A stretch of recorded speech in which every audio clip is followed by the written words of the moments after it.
बिस्मिल्लाहिर्रहमानिर्रहीम। अस्सलाम वालेकुम दोस्तों, आज की कहानी जो आप दोस्तों के साथ मैं शेयर करने जा रहा हूँ, ये एक ऐसी औरत की कहानी है जिसको परिंदे पालने का बहुत ही शौक़ था। लेकिन एक दिन अनजाने में वो एक ऐसी गलती कर बैठती है जिसकी वजह से वो अपना शौहर ही अपने हाथों से गंवा बैठती है। तो चलिए स्टार्ट करते हैं आज की स्टोरी। दोस्तों, कहते हैं कि एक प्रोफेसर साहब की बीवी को परिंदे पालने का बहुत ही शौक़ था। एक दिन वो एक परिंदों वाली दुकान पर जाती है जहाँ पर उसे एक बहुत ही खूबसूरत तोता पसंद आ जाता है। वो दुकानदार से उसकी कीमत पूछती है तो दुकानदार उसे जवाब देता है कि कीमत तो कुछ ज़्यादा नहीं है, लेकिन इस तोते में एक मसला है कि ये शुरू से लेकर अब तक एक धंधे वाली के पास उसके कोठे पर रहा है, इसलिए इसकी हरकतें भी काफ़ी लोफराना सी हैं। इसलिए बेहतर है कि आप इसकी जगह कोई दूसरा तोता ख़रीद लें। तो प्रोफेसर साहब की बीवी बोलती है कि मुझे इसके अलावा कोई भी तोता पसंद नहीं है, मैं तो यही ख़रीदूँगी। दुकानदार फिर उनकी तरफ मुतवज्जा होता है और कहता है कि एक बार फिर सोच लें। लेकिन प्रोफेसर साहब की बीवी कहती है तो ख़रीदूँगी तो यही तोता। अगर ये किसी कोठे पर रहा है तो कोई बात नहीं, मैं इसे अपने घर पर ले जाऊँगी ताकि इसे भी तो पता चले कि शरीफों के घर कैसे होते हैं और वहाँ पर कैसे रहा जाता है।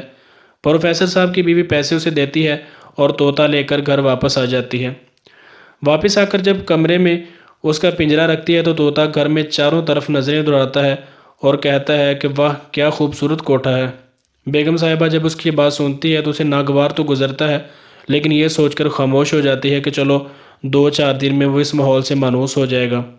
दोपहर को जब प्रोफेसर साहब की बेटियां कॉलेज से लौटती हैं तो तोता उनकी तरफ देखकर कहता है कि वाह, आज धंधे वाली नई लड़कियां बुलवाई हैं मैडम ने। बेगम साहिबा जब भी अपनी बेटियों के बारे में बात सुनती है तो उसे बहुत ही गुस्सा आता है, लेकिन वो बर्दाश्त कर जाती है, सिर्फ यही सोचकर कि चलो 2-4 दिन में तोता इस माहौल से मानूस हो जाएगा।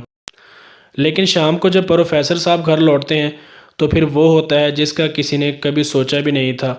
जैसे ही प्रोफेसर साहब घर लौटते हैं तो तोता प्रोफेसर साहब की तरफ देखकर चीख उठता है। दरअसल बात ये होती है कि जिस कोठे पर वो तोता रहा होता है तो वहाँ पर प्रोफेसर साहब भी कभी कभी जाया करते थे। प्रोफेसर साहब भी एक रंगीन मिजाज थे तो उनका आना जाना भी इस कोठे पर था और इस बात का इल्म प्रोफेसर साहब की बीवी को बिल्कुल नहीं था। तो जैसे ही प्रोफेसर साहब घर लौटते हैं तो तोता उनकी तरफ देखकर चीख कर बोलता है, ओए जावेद, तू इधर भी आता है। बस तोते का यही कहना था कि कहते हैं कि तब से प्रोफेसर साहब घर से गायब हैं और प्रोफेसर साहब की बीवी ने तलाक का मुकदमा कर दिया है। दोस्तों, आज की छोटी सी फ़नी स्टोरी सुनाने का मकसद ये है कि बाज़ औक़ात कुछ चीज़ें जहाँ पर होती हैं और जैसे होती हैं वहीं पर ठीक रहती हैं। अगर हम उन पर अपनी मर्ज़ी चलाएं या अपना दिमाग इस्तेमाल करने की कोशिश करें तो बाज़ औक़ात नताइज इतने हमारे बरख़िलाफ़ आते हैं, जैसा कि इन प्रोफेसर साहब और इनकी बीवी के साथ हुआ। तो दोस्तों, आज की ये स्टोरी आपको कैसी लगी है नीचे कमेंट सेक्शन में ज़रूर बताइएगा। इसके अलावा चैनल को सब्सक्राइब कर लें, वीडियो को अपने दोस्तों के साथ शेयर कीजिए। मिलते हैं किसी नेक्स्ट वीडियो में, तब तक के लिए अल्लाह हाफ़िज़।